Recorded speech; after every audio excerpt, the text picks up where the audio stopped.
কল্পনা করুন এমন একটি দেশ যেখানে প্রায় কোনো নাগরিককে আয়কর দিতে হয় না, যেখানে বিশ্বের সবচেয়ে দামি গাড়িগুলো রাস্তায় দেখা যায়, আর যেখানে মাত্র কয়েক বর্গ কিলোমিটারের মধ্যেই বাস করে হাজার হাজার কোটিপতি। শুনতে অবিশ্বাস্য মনে হলেও এমন একটি দেশ সত্যিই রয়েছে। ইউরোপের অত্যন্ত ছোট কিন্তু বিলাসবহুল দেশ মোনাকো আজ বিশ্বের ধনীদের অন্যতম প্রিয় আবাসস্থল।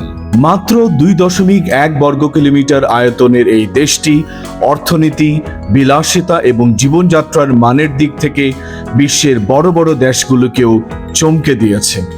আজকের ভিডিওতে আমরা জানব মোনাকোর ইতিহাস, অর্থনীতি, রাজতন্ত্র, বিখ্যাত মন্টে কার্লো ক্যাসিনো এবং এমন কিছু অবাক করা তথ্য যা হয়তো আপনি আগে কখনো শোনেননি।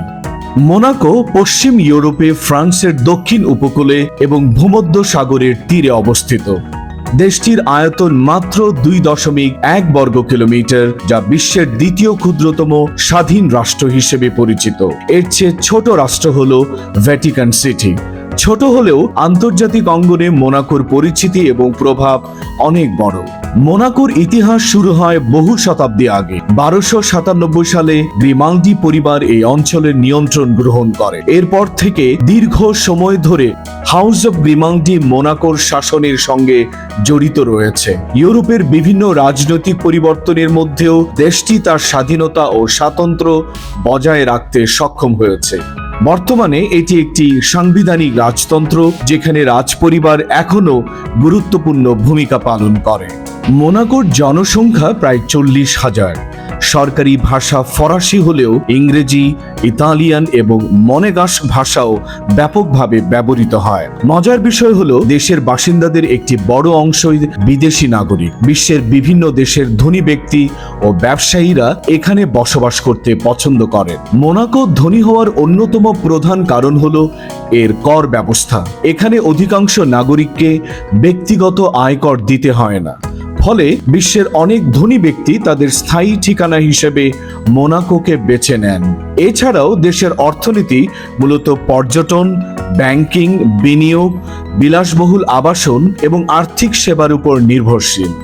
মোনাকোর রিয়েল এস্টেট বাজার বিশ্বের সবচেয়ে ব্যয়বহুল বাজারগুলোর মধ্যে একটি। মোনাকোর সবচেয়ে বিখ্যাত স্থানগুলোর একটি হলো মন্টে কার্লো ক্যাসিনো। বিশ্বজুড়ে ধনী পর্যটক এবং জুয়া প্রেমীরা এই ক্যাসিনো দেখতে আসেন। মজার বিষয় হলো মোনাকোর নিজস্ব নাগরিকদের এখানে জুয়া খেলার কোনো অনুমতি নেই।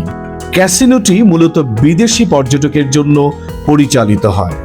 মোটর স্পোর্টস প্রেমীদের কাছে মোনাকোর নাম শুনলেই মনে পড়ে মোনাকো গ্র্যান্ড প্রিক্সের কথা। প্রতি বছর মোনাকোর রাস্তায় অনুষ্ঠিত হওয়া এই রেসটি বিশ্বের সবচেয়ে মর্যাদাপূর্ণ মোটর রেসগুলোর একটি।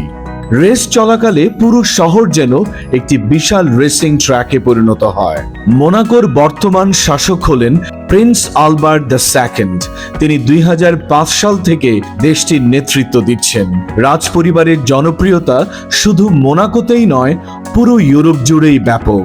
প্রিয় দর্শক, এবার আমরা জেনে নেই মোনাকো সম্পর্কে অবাক করা কিছু তথ্য। মোনাকোতে বিশ্বের অন্যতম সর্বোচ্চ জনঘনত্ব রয়েছে। দেশটির অপরাধের হার অত্যন্ত কম। নিরাপত্তা নিশ্চিত করতে এখানে বিপুল সংখ্যক পুলিশ সদস্য নিয়োজিত রয়েছে। বিশ্বের সর্বোচ্চ সংখ্যক মিলেনিয়রদের একটি বড় অংশই এই দেশে বসবাস করে। মোনাকোর নিজস্ব সামরিক বাহিনী খুব ছোট এবং প্রতিরক্ষার ক্ষেত্রে এই রাষ্ট্রটি ফ্রান্সের গুরুত্বপূর্ণ ভূমিকার উপর নির্ভর করে। দেশের প্রায় প্রতিটি এলাকায় অত্যন্ত পরিচ্ছন্ন, আধুনিক এবং সুপরিকল্পিত। মাত্র 2.1 বর্গ কিলোমিটারের একটি দেশ হয়েও মোনাকো আজ বিশ্বের অন্যতম ধনী, নিরাপদ এবং বিলাসবহুল রাষ্ট্র হিসেবে পরিচিত। এটি প্রমাণ করে যে কোনো দেশের শক্তি শুধু তার আয়তনের উপর নির্ভর করে না, বরং তার অর্থনীতি, কৌশলগত অবস্থান এবং সুশাসনের উপরও নির্ভর করে। পৃথিবীর অন্যতম ধনী রাষ্ট্র মোনাকো সম্পর্কে কোন তথ্যটি আপনাকে সবচেয়ে বেশি অবাক করেছে কমেন্টে জানাতে ভুলবেন না। ভিডিওটি ভালো লাগলে লাইক দিন, শেয়ার করুন এবং আন্তর্জাতিক ইতিহাস, ভূগোল, বিশ্ব রাজনীতি ও অর্থনীতি সম্পর্কে আরও আকর্ষণীয় ভিডিও দেখতে চাইলে চ্যানেলটি আজই সাবস্ক্রাইব করুন। ধন্যবাদ। দেখা হবে পরবর্তী ভিডিওতে।